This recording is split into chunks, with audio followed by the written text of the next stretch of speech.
تاکہ آپ جانیں کہ جو ہمارا مجدد ہے اس کی شان کیا ہے، اس کا گھرانہ کتنا بلند و بالا ہے۔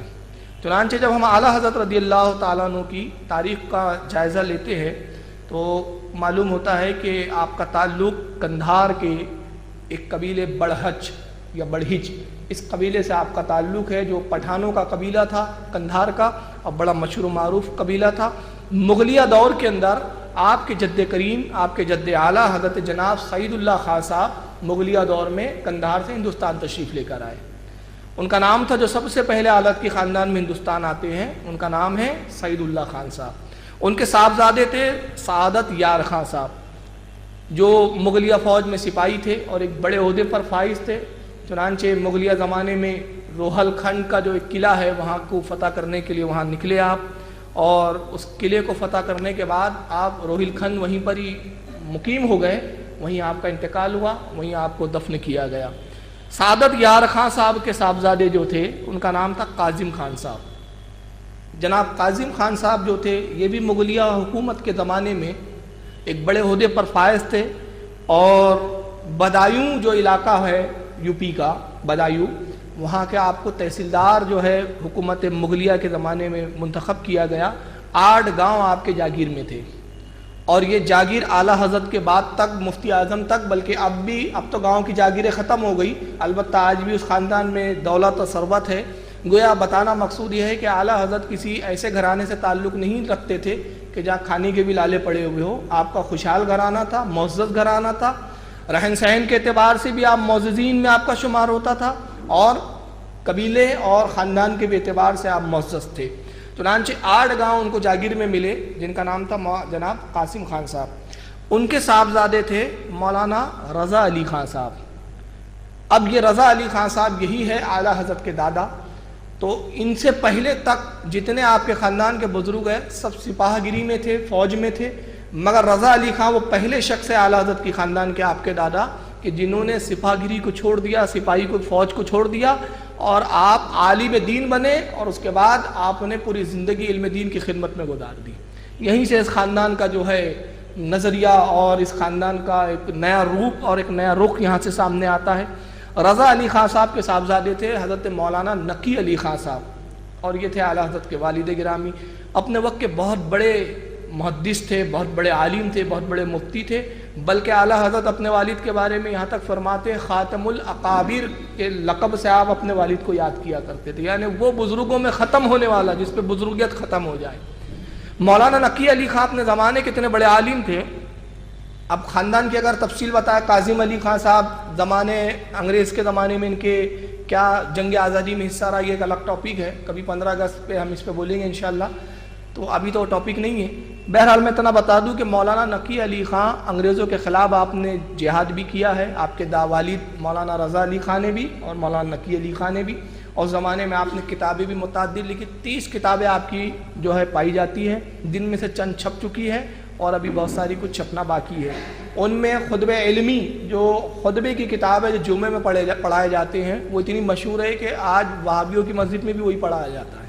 اکثر وہابی خطبہ دینے والے جو مولوی ہوتے ہیں انہی کی خطبے کی کتاب سے جمعے کا خطبہ دیتے ہیں، یہ بڑا مشہور ان کا جو ہے خطبہ علمی۔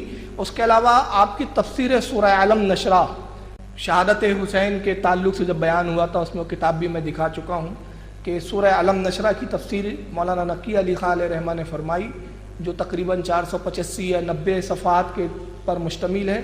ایک چھوٹے سے سورت کی اتنی تفصیل ہے، یہاں موجود ہے، دیکھیے رکھی ہوئی بھی ہے۔ اس کے علاوہ آپ کی کتاب ہے سرور القلوب بے ذکر المحبوب، جو نبی پاک صلی اللہ علیہ وسلم کی فضیلت پر آپ نے لکھی، یہ بھی یہاں موجود ہے۔ میں ساتھ میں اس لیے لایا ہوں تاکہ یہ دکھا بھی دوں آپ کو کہ یہ کتابیں آج چھپتی ہے، اس کو آپ پڑھیں اور اس کو جانیں۔ یہ نہیں ہے کہ ہم کہہ دیتے ہیں کہ کتابیں لکھی تو اب وہ پائی نہیں جاتی ہے، اور لوگ کہتے ہیں کہ یار یہ لوگ بریلوی لوگ صرف بتاتے ہیں اور کتابیں کو چھپتی ہے ہی نہیں، ان کے ہے نہیں، تو ہم ظاہر کر دیتا ہوں کہ کتابیں چھپ چکی ہے بہت ساری۔ یہ سرور القلوب مولانا نقی علی خان کی۔ اس کے بعد ایک اور مشہور کتاب ہے آپ کی جس کا نام ہے جواہر البیان فی اسرار الارکان۔ یہ نماز کے ارکان میں کیا حکمت ہے، رکوع میں کیا حکمت ہے، سجدے میں کیا حکمتیں ہیں، ان تمام حکمتوں پہ مولانا نقی علی خان نے کتاب کو ترتیب دیا ہے۔ تو اس طرح اور بہت ساری کتابیں آپ کی ملتی ہے، جس میں سے ایک کتاب بڑی مشہور اور ہے جس پہ اعلیٰ حضرت کا حاشیہ بھی ہے، جس کا نام ہے فضل العلم والعلماء، جو علماء دین اور علم کی فضیلت پر آپ نے لکھا ہے۔ تو اس طرح تقریباً 30 کتابیں مولانا نقی علی خان کی پائی جاتی ہے۔ انہی کے علمی ماحول میں اور علمی گھرانے میں اعلیٰ حضرت کی ولادت 14 جون 1856 عیسوی مطابق 10 شوال 1272 ہجری کو آپ کی ولادت ہوئی۔ سن عیسوی آپ کا 1856 اور سن ہجری 1272۔ اتوار کا دن آپ کی ولادت ہوئی۔ آپ کا نام محمد رکھا گیا اور تاریخی نام آپ کا المختار، اور دادا نے احمد رضا رکھا۔ اور اعلیٰ حضرت کی جو سب سے بڑی اور خاص بات ہے وہ یہ ہے کہ علم ابجد کے اعتبار سے ایک علم ہوتا ہے علم ابجد کا، جس میں حروفوں کے عدد نکالے جاتے ہیں۔ تو علم ابجد کے اعتبار سے قرآن عظیم کی جس آیت کریمہ سے آپ کی تاریخ ولادت نکلتی ہے وہ آیت کریمہ سورہ مجادلہ کی آخری آیت، جس میں اللہ تعالیٰ ارشاد فرماتا ہے اولئک کتب فی قلوبہم الایمان وایدہم بروح منہ۔ اللہ ارشاد فرماتا ہے کہ یہ وہ لوگ ہیں کہ جن کے دلوں پر اللہ نے ایمان کو نقش کر دیا ہے۔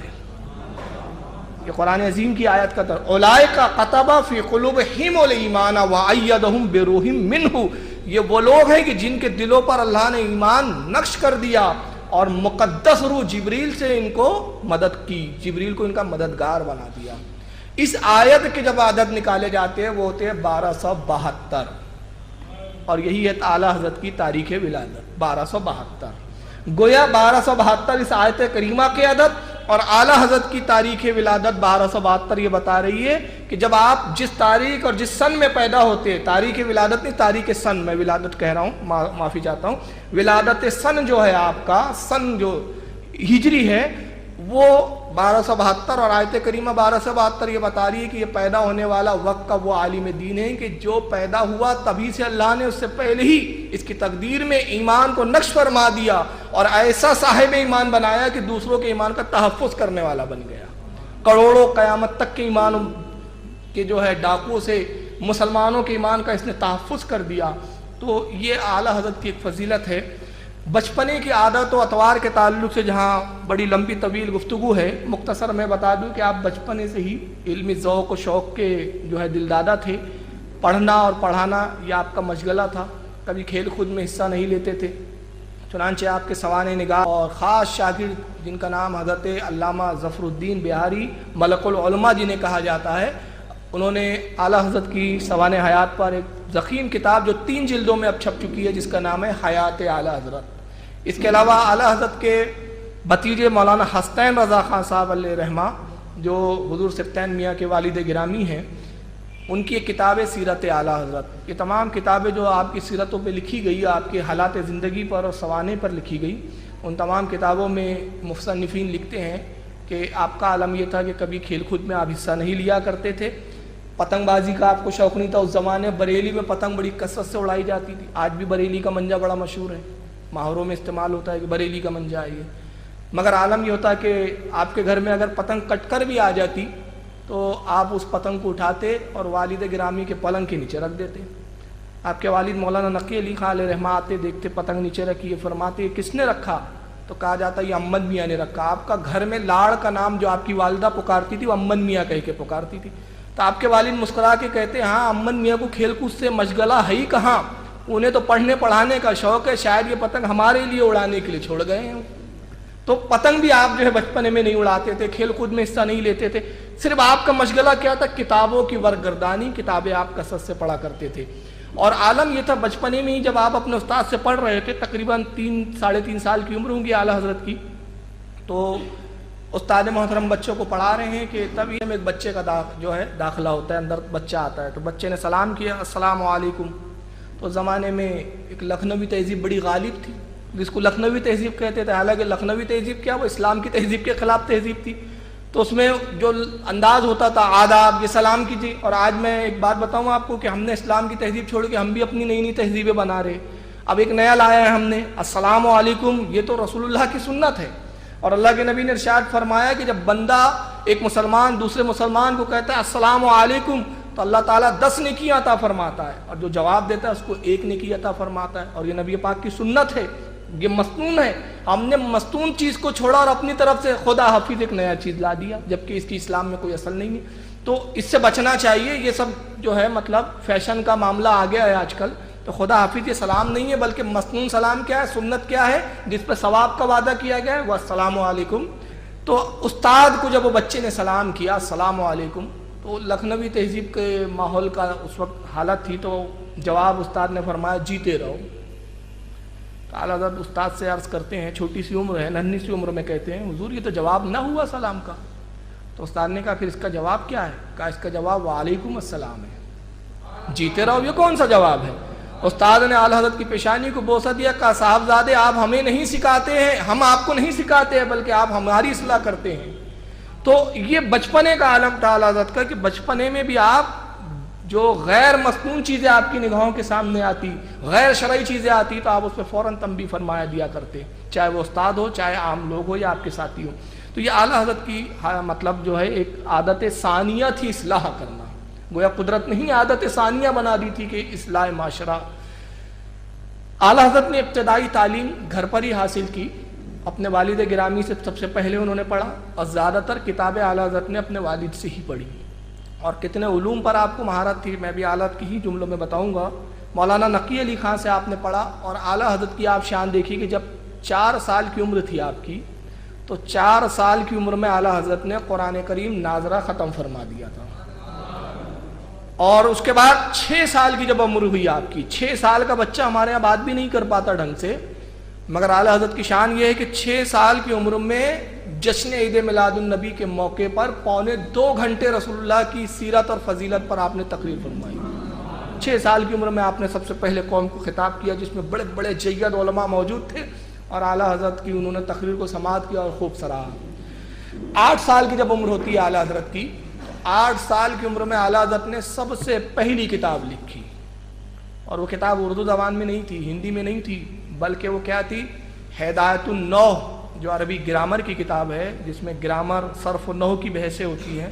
یہ نحو کی کتاب ہے جو گرامر کسے عربی کہا جاتا ہے، اس کا آپ نے شرح فرمائی، اس کا خلاصہ فرمایا، اور وہ عربی زبان میں، وہ کتاب بھی عربی ہے اور عربی میں ہی اس کی شرح فرمائی 8 سال کی عمر میں. اور جب آپ کی 10 سال کی عمر ہوئی تو درسی کتاب جو درس میں پڑھائی جاتی ہے مدارسوں میں، جس کو علماء پڑھتے ہیں، اس کا نام ہے مسلمہ الثبوت. اس کتاب کا اعلیٰ حضرت نے 10 سال کی عمر میں عربی زبان میں حاشیہ لکھا، اور اس کے بعد پھر مسلسل لکھتے رہے. اب وہ انشاءاللہ میں آگے کل کی تقریر میں بتاؤں گا کہ کس عمر میں آپ کتنی کتابیں لکھ چکے تھے. اعلیٰ حضرت کے جو مشہور استاد تھے، جن سے آپ نے گھر پر ہی پڑھا، آپ کسی مدرسے میں کبھی گئے نہیں اور کسی مدرسے میں آپ نے داخلہ نہیں لیا. ایک پروپیگنڈا جو کیا جاتا ہے کہ اعلیٰ حضرت نے دیوبند کے مدرسے میں پڑھا، کل اس کے بارے میں ہم تفصیل سے بات کریں گے کہ یہ صرف پروپیگنڈا ہے، اس کی کوئی اصلیت نہیں ہے. اعلیٰ حضرت نے اپنے گھر پر ہی پڑھا، جو بھی استاد سے پڑھا گھر پر پڑھا. ان کے گھر پر ہی استادوں نے ان کو تعلیم دی، جس میں آپ کے والد مولانا نقی علی خان سب سے زیادہ پڑھانے والے ہیں. اس کے بعد جو دیگر اساتذہ سے آپ نے علم حاصل کیا، ان میں ایک ہے حضرت شاہ علیہ رسول ماہروی، جو آپ کے پیر و مرشد بھی ہیں. اعلیٰ حضرت نے ان سے علم حاصل کیا. شیخ احمد بن زین دہلان شافعی مکی، یہ مکہ کے بہت بڑے محدث اور عالم تھے. اعلیٰ حضرت نے ان سے بھی علم حدیث کی تعلیم حاصل کی. اس کے بعد ہے شیخ عبد الرحمن سراج مکی، یہ بھی مکہ کے عالم تھے، ان سے بھی اعلیٰ حضرت نے علم حاصل کیا. علامہ عبدالعلی رامپوری، ان سے اعلیٰ حضرت نے علم حاصل کیا. ابو الحسین نوری علیہ رحمہ، ان سے بھی اعلیٰ حضرت نے پڑھا. اور آخری میں 2 نام بتا دیتا ہوں، شیخ حسین بن صالح، ان سے پڑھا. اور یہ آخری نام میں استاد کا لے رہا ہوں، مرزا غلام قادر بیگ. اب میں یہاں پر ایک بات تھوڑا رک کر کہہ دوں کہ غلام قادر بیگ صاحب جو ہے، ان کے بارے میں دیوبندی حضرات ایک دعویٰ کرتے اور اہل حدیث حضرات بھی، اور وہ یہ کہ غلام قادر بیگ غلام احمد قادیانی کا سگا بھائی تھا. اب تقریر کا موقع نہیں ہے کہ اس پہ میں خلاصہ کروں، بات ریکارڈ ہو رہی ہے اور یہ نیٹ پر جائیں گی انشاءاللہ. تو میں صرف ایک بات کہہ رہا ہوں کہ جتنے سننے والے ہیں ان کو چیلنج ہے کہ اگر کوئی مائی کا لال یہ ثابت کر دے کہ غلام قادر بیگ غلام احمد قادیانی کا بھائی تھا، تو میں اس کو 5 لاکھ روپیہ اپنی حیثیت کے مطابق اعلان کر رہا ہوں، 5 لاکھ روپیہ نقد انعام دوں گا. بس اس سے زیادہ ابھی میں جواب دینے کے موڈ میں نہیں ہوں، کیونکہ ٹاپک نہیں ہے. اس پر جب ٹاپک آئیں گا تو ہم بتائیں گے کہ یہ کمبخت کتنا جھوٹ گڑھ دیتے ہیں. غلام قادر بیگ الگ شخصیت ہے، اور غلام احمد قادیانی کا بھائی وہ تو مولوی اور عالم بھی نہیں تھا. مگر چونکہ یہاں غلام احمد قادیانی اور غلام قادر بیگ لفظ غلام دکھا تو بھائی اس کو پہلے بھائی بنایا اور بھائی بنا کے حالت کا استاد بنا دیا انہوں نے، جبکہ اس سے کوئی تعلق نہیں ہے۔ بہرحال 1869 میں اعلیٰ حضرت 1869 عیسوی میں اعلیٰ حضرت فارغ التحصیل ہو گئے، مطلب مکمل عالم بن گئے۔ اس وقت ایگزیکٹ عمر جو اعلیٰ حضرت نے خود بیان کی کہ جس وقت میں عالم دین بنا اور جس وقت سند فراغت مجھے عطا کی گئی، دستار بندی کی گئی، میرے سر پہ دستار باندھی گئی اور اعلان کیا گیا کہ اب یہ احمد رضا عالم دین ہو گئے، اس وقت میری عمر 13 سال 10 ماہ 5 دن تھی۔ اعلیٰ حضرت نے خود ایگزیکٹ فیگر بتایا جو اس وقت میری عمر تھی۔ پہلا فتویٰ 14 شعبان 1286 ہجری کو اعلیٰ حضرت نے دیا رضاعت کے تعلق سے۔ یہ پہلا فتویٰ تھا آپ کا باضابطہ، اس سے پہلے جو کچھ لکھا تھا اس کی حیثیت فتوے کی نہیں تھی، صرف ایک تحقیقی مرحلے تھے وہ، لیکن بحیثیت مفتی پہلا فتویٰ جب آپ نے دیا، اس وقت آپ کی عمر جو ہے وہ تقریباً 14 سال تھی۔ 14 شعبان کو آپ نے، اور یہ بڑا اتفاق ہے کہ عمر بھی 14 تھی اور تاریخ بھی 14 تھی، یہ بڑی مناسبت ہے۔ اور مسئلہ کیا تھا؟ رضاعت کا مسئلہ تھا۔ اور میں آپ کو بتاؤں کہ 14 شعبان 1286 ہجری سے لے کر 1340 ہجری تک آپ نے کل 54 سال فتوے لکھے۔ کتنے سال؟ 54 سال، 54 ایئر۔ اور یہ فتوے کہاں کہاں سے آپ سے پوچھے جاتے تھے؟ برما، ایشیا، افریقہ، چین، افغانستان، حجاز مقدس، حجاز جس کو اب سعودی عربیہ کہا جاتا ہے، اس زمانے اس کا نام تھا حجاز مقدس، امریکہ وغیرہ سے یہ فتاوے آتے اور اعلیٰ حضرت کے جوابات دیتے۔ خود آپ کے ایک شاگرد حضور محدث اعظم ہند رحمۃ اللہ تعالیٰ علیہ، جو جن کا نام سید محمد ہے، محدث اعظم ہند کچوچوی، فرماتے ہیں کہ ایک ایک وقت میں 500 بھی فتوے آپ کے پاس جمع ہو جایا کرتے تھے۔ اور افریقہ سے تو اتنے سوالات آتے تھے کہ ایک سال کے، جو صرف ایک سال میں افریقہ سے جو آپ سے سوالات پوچھے گئے، تو آپ کے شاگردوں نے خواہش کی کہ حضور ان فتووں کے جو جوابات آپ دیتے اس کو جمع فرما دیجئے تاکہ ایک کتاب بن جائے ایک فتوے کی۔ اعلیٰ حضرت نے ان کی خواہش پر ایک سال کے جب فتوے صرف افریقہ کے آئے ہوئے جمع کیے تو ایک مستقل کتاب بن گئی جس کا نام ہی ہے فتاوی افریقہ۔ یہ ہے وہ کتاب، دیکھیے میرے پاس موجود ہے الحمدللہ، یہ فتاوی افریقہ۔ یہ صرف ایک سال کے، صرف افریقہ سے جو سوالات آئے تھے اس کے جوابات اعلیٰ حضرت نے جو اس میں دیے ہیں۔ تو اعلیٰ حضرت نے، اور اس کے بعد جو باقی فتاوے ہیں چند سالوں کے، وہ بھی شروع سے ابتدا کے نہیں ہیں، آخری وقت میں جب جمع فرمانا شروع کیا، اور جمع فرمانے کے بعد جب وہ فتاووں کو کتابی شکل میں جمع کیا گیا تو اب وہ فتاوی اعلیٰ حضرت کے 30 جلدوں پر مشتمل ہو چکے ہیں۔ یہاں پہ اس کی 2 جلدیں رکھی ہے، 2 والیوم ہے، ایسے 30 والیوم ہے اس کی پوری فتاوی رضویہ کی۔ اور اس میں کمال یہ ہے کہ جس زبان میں سوال پوچھا گیا اعلیٰ حضرت نے اسی زبان میں جواب دیا ہے۔ اگر انگلش میں سوال ہے تو انگلش میں بھی جواب ہے، فارسی میں سوال ہے تو جواب فارسی میں دیا جا رہا ہے، عربی میں سوال ہے تو جواب عربی میں دیا جا رہا ہے، اردو میں ہے تو اردو میں دیا جا رہا ہے۔ اور حد تو یہ ہے کہ سوال شاعری میں کیا جا رہا ہے تو اعلیٰ حضرت اسی بحر اور اسی قافیے کے ساتھ وہ شاعری میں ہی جواب عطا فرماتے ہیں۔ یہ شان ہے، اور یہ کوئی ڈھکی چھپی نہیں ہے، جس کا چاہے دل چاہے، چھپے ہوئے ہیں، موجود چیزیں ہیں، تو آپ جائیے گھروں میں کھولیے۔ میں ایک بات عرض کرتا ہوں اکثر لوگوں سے کہ وہ کہ جو اعلیٰ حضرت کو بغیر پڑھے صرف اپنے مولویوں کی سنا سنی پر رائے قائم کیے ہوئے ہیں، میں کہتا ہوں آپ سے زیادہ کوئی اندھا مقلد نہیں ہے۔ پہلے آپ پڑھیے اور اس کے بعد رائے قائم کیجئے۔ دنیا کی کوئی عدالت ایسی نہیں ہے کہ جو سنے ہی نہیں اور فیصلہ کر دے۔ آپ نے بغیر سنے یا بغیر دیکھے فیصلہ کر دیا، تو اعلیٰ حضرت کو خود پڑھیے اور دیکھیے۔ اور میں ایک دعویٰ کرتا ہوں بڑے ذمہ داری کے ساتھ کہ اعلیٰ حضرت نے جتنے عقیدوں کی ترجمانی کی یا جتنے عقائد کا تحفظ فرمایا یا جتنے نظریات اپنی کتابوں میں بیان کیے، ایک نظریہ بھی کوئی اگر ایسا ثابت کر دے کہ جس کی تائید میں اعلیٰ حضرت کے ساتھ قرآن و حدیث، علماء، ائمہ کوئی نہ ہو، تنہا اس میں امام احمد رضا ہو، تو ہم ان کی غلامی کے لیے تیار ہیں۔ آپ ایک بھی عقیدہ، ایک بھی نظریہ ایسا اعلیٰ حضرت کا نہیں بتا سکتے کہ جس کی تائید میں قرآن و حدیث یا عالم دین پہلے کے بزرگوں کا کابر علماء یا کسی امام کا کوئی قول نہ ہو۔ تو اعلیٰ حضرت رضی اللہ تعالیٰ عنہ کے فتاوے 30 جلدوں میں الحمدللہ موجود ہے۔ اب آئیے اس کے بعد میں آگے اپنی بات بڑھاؤں کہ اعلیٰ حضرت نے کتنے علوم پر کتابیں لکھی؟ 55 علوم پر۔ یہ تو اعلیٰ حضرت نے خود فرمایا کہ میں نے 55 علوموں پہ لکھا ہے۔ چنانچہ اعلیٰ حضرت کی کتاب ہے، یہ اعلیٰ حضرت کی کتاب ہے جس کا نام ہے، یہ دیکھیے، یہ اردو بھی نام ہے اس کا، اردو ترجمے کے ساتھ آ چکی ہے، اور یہ عربی کتاب ہے۔ یہ مولانا احسان الحق قادری صاحب نے اس کا ترجمہ کیا ہے عربی زبان میں۔ یہ کتاب کیا ہے؟ جس میں اعلیٰ حضرت نے مکہ اور مدینہ کے علماء کو سند حدیث عطا فرمائی ہے، حدیث کی سندیں جو امام بخاری، امام مسلم سے آپ تک پہنچی۔ اس کتاب کا نام ہے الاجازۃ